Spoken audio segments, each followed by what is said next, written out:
কাকু, বাচ্চাদের পড়াশোনা শেখানোর জন্য কোন সা জিওমেট্রি অ্যালজেব্রা জানতে হয় বলো তো? হ্যাঁ, নাকি ওদের মোটা মোটা বই থেকে গ্রামার শেখাবে? বাচ্চাদের দরকার বুক ভরা ভালোবাসা, ওদের মনটা না সবসময় আনন্দে মানে ভরে থাকে। ও পড়াশোনা ডকে তুলে দেবে, তাই তো? আমি তো একবারে বলিনি সেটা। আমি এটাই বলতে চাইছি যে একটা বাচ্চাকে পড়ানোর জন্য যতটুকু শিক্ষাগত যোগ্যতা দরকার সেটা টিয়ার আছে, কিন্তু তার সাথে আর একটা জিনিস টিয়ার যেটা আছে না, সেটা আর কারণ নেই। টিয়া বাচ্চাদের মন বুঝতে পারে। ও বুঝতে পারে একটা বাচ্চার কি দরকার কি দরকার নেই। ও তাদের স্নেহ ভালোবাসা দিয়ে আগলে রাখতে পারে, ওদের সাথে নাচ গানা সবকিছু করে না ওদের মনটা সবসময় ভরিয়ে রাখতে পারে। সেটা আর কেউ পারে না। দেখা যাক তোদের এই ডে কেয়ারে কজন বাবা মা তার বাচ্চাদেরকে পাঠায়। আপনি টেনশন নেবেন না কাকু, পাঠাবে পাঠাবে, সবাই পাঠাবে। নতুন বৌমা, এ কি আবার মন খারাপ করে দাঁড়িয়ে আছো?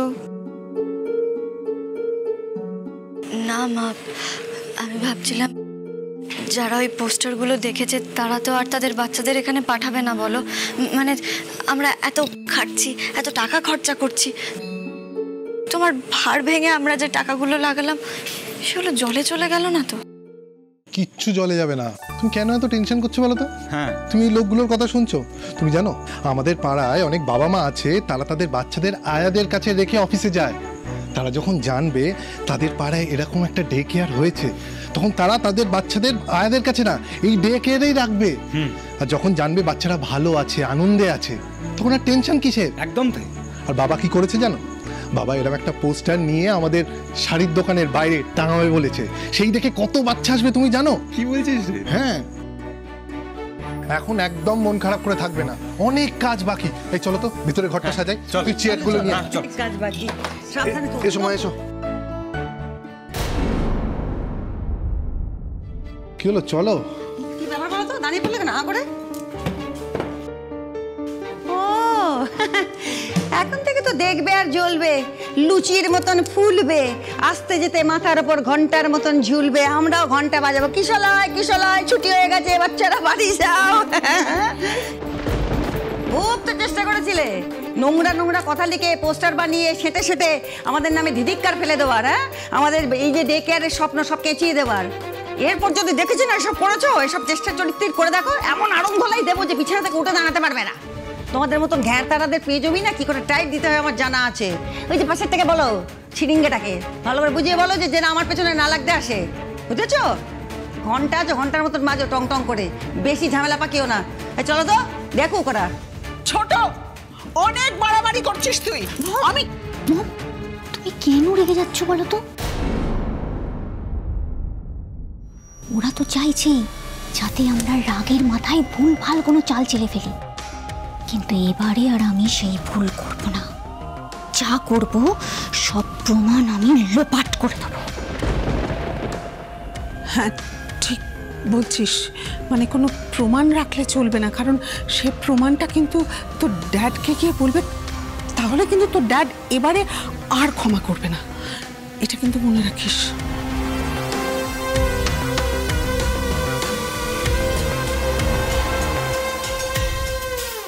কোনো প্রমাণ থাকবে না, আমি এবার কোনো প্রমাণ রাখবো না।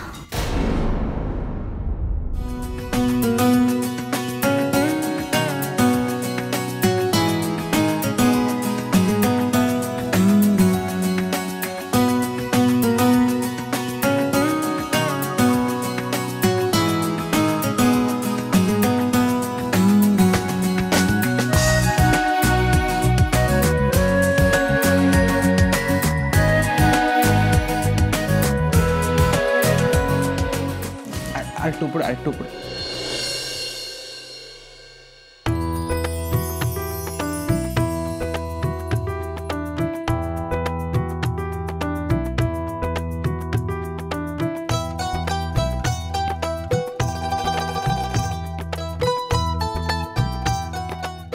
হয়েছে?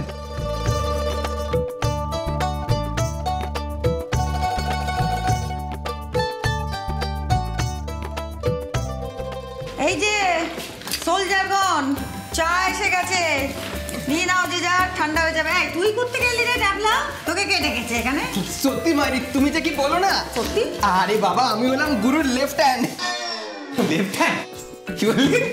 ইস, লেফট হ্যান্ড নাকি আমার? ঠিক। এই এই না না না না, সরি সরি সরি, গুরু ক্ষমা করে দাও, আমি তোমার রাইট হ্যান্ড, রাইট হ্যান্ড। চলো এটা নিয়ে আসি, টেবিলগুলো নিয়ে আসি সব।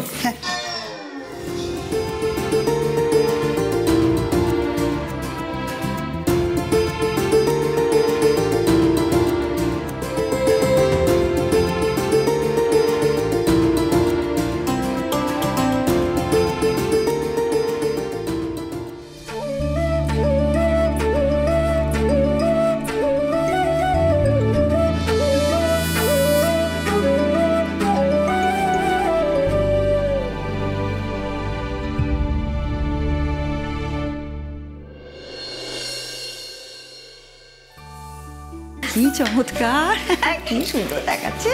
বাহ, খুব সুন্দর। খুব ভালো কাজ হয়েছে। হ্যাঁ, ও নতুন বৌমা, তোমার কিশলয়ের বাগান তো একবারে সেজে উঠেছে। এখন শুধু একটাই অপেক্ষা, কচি কচি বাচ্চারা ফুলের মতন দৌড়ে দৌড়ে আসবে আর বাগান খিলখিলিয়ে এসে উঠবে, তবে না ষোলকলা পূর্ণ হবে। হ্যাঁ, আমি তো তাই বলছি। দেখো, একদম টেনশন নেবে না, প্রচুর বাচ্চা কাচ্চা আসবে, বুঝলে কি না? আর টেনশন নেওয়ার তো কিছু নেই, আমরা আছি তো। দেখো কি সুন্দর সাজিয়ে দিয়েছি কিশলয়টা, বলো মা। টেনশন তো তুই করছিস। হ্যাঁ, কেন? যা যা কাজ করকে দেখ। আপনি টেনশন নিলে তো টেনশন দিতে হয় মেয়ে ভাই। টেনশন নেই লেতা নাকি? রাজুটা মিছি মিছি টেনশন করছে, আমার একদম টেনশন নেই, কারণ আমি নিশ্চিত তুমি সফল হবে। তুমি এমন একটি মহৎ কাজ বেছেছো। হ্যাঁ, সফল না হয়ে যায় কোথায়? ভগবানের আশীর্বাদে দেখবে বাচ্চারা হু হু করে আসছে, হু হু করে, আর বাবা মারা কি সুনাম করছে তোমার। আমি আশীর্বাদ করছি তুমি সফল হবে, সফল হবেই। আর যত বাচ্চারা আসবে, যত তোমার নাম হবে, যত তুমি টাকা রোজগার করবে, উপরে ওরা জ্বলে পুরো মরবে, একবারে জ্বলে। আগে ওটা আমার স্বভাব বলা। তাকে মন দিয়ে কাজ কর, আমার কি সৌভাগ্য। হ্যাঁ, তুমি আমার স্বপ্ন সফল করবে।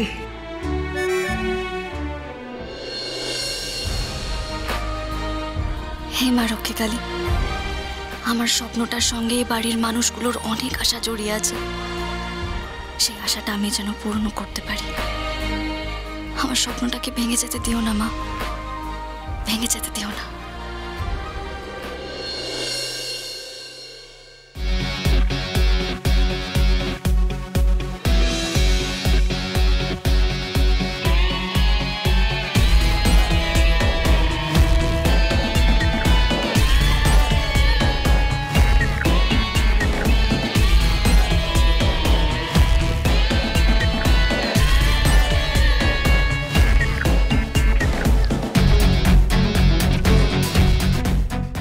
আরে গুরু, কি ডিজাইন বানিয়েছো গো মায়েরি। হ্যাঁ, আরে বাবা, দেখেই তো মনে হচ্ছে এক্ষুনি খাতা থেকে বেরিয়ে সামনে এসে দাঁড়াবে।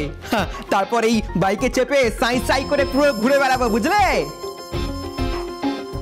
তবে গুরু, এইসব বাইক না শুধু দৌড়াবে না গো, পুরো উড়বে উড়বে, বুঝলে? আচ্ছা গুরু, এইসব বাইক না এই ভাঙাচোরা রাস্তা দিয়ে চলবে না। এইসব বাইক চালানোর জন্য না পুরো চকাচক রাস্তার দরকার। আচ্ছা গুরু, বলছি এটা তো মনে হচ্ছে দেখে রেসিং বাইক, তাই না? মানে রেস ছাড়া তো তাহলে এই বাইক চালানো যাবে না। শোন ন্যাপলা, তুই সকাল থেকে আছিস তো, তুই ইঞ্জিনটা বসে গেছে, বুঝলি? তুই বাড়ি যা। আরে এসব তুমি কি বলছো বলো তো? আরে বাবা, ওই তুমি যখন বাড়িতে যাবে তখন তুমি আমাকে নামিয়ে দিয়ে চলে যাবে, বাস হয়ে গেল। আরে তুমি হলে আমার গুরু, হ্যাঁ? তুমি এখানে কাজ করবে আর আমি চলে যাব, এটা কখনো হয়?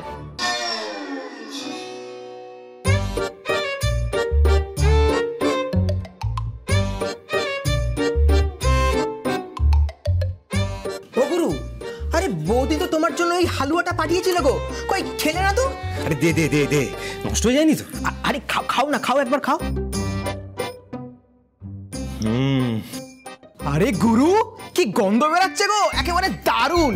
শোনো গুরু, কেউ বলুক বা না বলুক, আমি কিন্তু একটা কথা বলবোই, আমার বৌদি একেবারে এক ঘর। কি বলো? বৌদি নিজের হাতে করে ভালোবেসে তোমার জন্য ওই হালুয়াটা করে পাঠিয়েছে। গুরু, বউয়ের হাতের রান্নার স্বাদই একদম আলাদা, তাই না? একদম ঠিক বলেছিস। বউয়ের হাতের রান্নার স্বাদই আলাদা, আর এই স্বাদটা না শুধু স্বামীকেই উপভোগ করতে হয়, বুঝলি কিনা? যা তুই বাড়ি যা। হ্যাঁ ও গুরু, এইসব তুমি কি বলছো বলো তো?